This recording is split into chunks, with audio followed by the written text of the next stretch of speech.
পল্লী বিদ্যুৎ এবং যে পিডিবি যারা রয়েছেন তারা অবশ্যই আমাদের এই মানববন্ধনের মেসেজ আপনাদের কাছে গেছে। আমরা আপনাদেরকে জানিয়ে দিতে চাই যে প্রতিদিন যেভাবে লোডশেডিং দিচ্ছেন, ঘন ঘন লোডশেডিং হচ্ছে, আমরা এতে করে ব্যবসায়ীরা আমরা অতিষ্ঠ। আমরা ব্যবসা বাণিজ্য বন্ধ হওয়ার পথে আমরা বিনীতভাবে আপনাদেরকে অনুরোধ করছি, আপনারা শহর কেন্দ্রিক যেন বিদ্যুৎ আমাদের এই যে ব্যবসায়িক কেন্দ্রিক যে হাসপাতাল বা প্যাথোলজি রয়েছে সেখানে আপনারা বিদ্যুৎ সরবরাহ করেন, এটা আমরা আপনাদেরকে অনুরোধ করব। অন্যথায় আমরা এই পিডিবি অফিস থেকে রয়েছে, আমরা আগামীতে যদি আগামী 15 দিনের মধ্যে বিদ্যুৎ সরবরাহ সঠিকভাবে না হয় তাহলে আমরা কিন্তু এই বিদ্যুৎ অফিস ঘেরাও কর্মসূচি কিন্তু আমরা বাধ্য হব।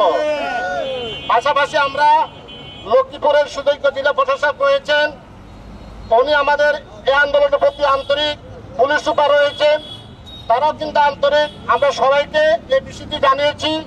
আমরা আসলে এই অতিষ্ঠ হয়ে আজকে আমরা রাস্তা নামতে বাধ্য হয়েছি। কি উপস্থিতি, আপনারা অনেকেই জানেন, আপনারা সবাই ব্যবসা করেন।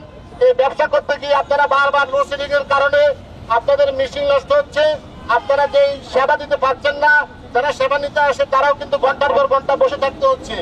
এতে করে ব্যবসায়ীদের প্রতি বা যে সেবা যে গ্রহীতা রয়েছে বা সেবা প্রার্থী রয়েছে তাদের মধ্যে যে একটা বিরূপ প্রতিক্রিয়া সৃষ্টি হয়, অনেক সময় কিন্তু দুই পক্ষের মধ্যে এটা নিয়ে মনোমালিন্য হয়। আমরা চাই না এই বিদ্যুতের কারণে আমাদের ব্যবসায়ের মধ্যে যেন কোনোভাবে সম্পর্ক নষ্ট না হয়। আমরা বিদ্যুৎ উন্নয়ন বোর্ডে পল্লী বিদ্যুতের সাথে আমি কথা বলেছি, বিদ্যুৎ উন্নয়ন বোর্ডের সাথে কথা বলেছি।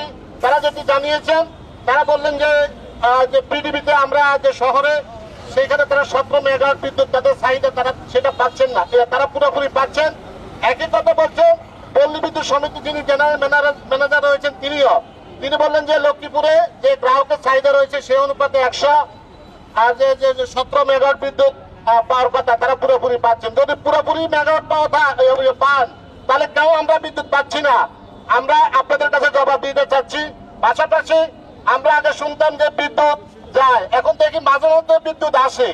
আসলে কিন্তু আমরা এখন কি করবো, আমরা নির্ভর হয়েছি। আমরা জেলা প্রশাসন, পুলিশ সুপার বা বিদ্যুৎ যে বিভাগে যারা দায়িত্বরত রয়েছে, আমরা আপনাদেরকে বিনীতভাবে অনুরোধ করবো, আপনারা ব্যবসায়ের দিকে তাকান, ব্যবসায়ের কথা চিন্তা করে আপনারা নিরবচ্ছিন্ন বিদ্যুতের সরবরাহের ব্যবস্থা করুন, নয়তো অন্যথায় আমরা আরো কঠোর কর্মসূচি দিতে বাধ্য থাকবো। আমরা মাঠে থাকবো, আমরা আন্দোলন সংগ্রামে থাকবো।